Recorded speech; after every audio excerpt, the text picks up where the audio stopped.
মাছ সবসময় স্রোতের বিপরীতে চলতে ভালোবাসে। দেখুন গাইস, এখানে কত মাছ ভিড় করেছে।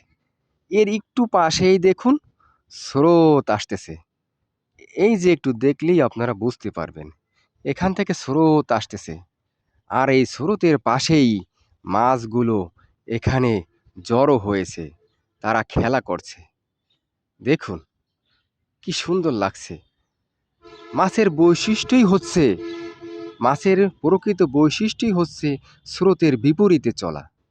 যেখানে স্রোত থাকে সেখানে এসে জড়ো হয় এবং এবং স্রোতের বিপরীতে তারা অবস্থান করে।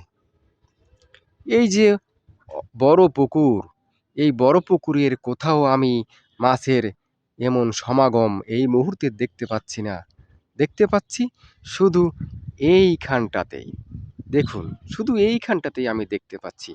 কারণ এই পাশ থেকে স্রোত, আর স্রোতের পাশেই তারা অবস্থান করেছে।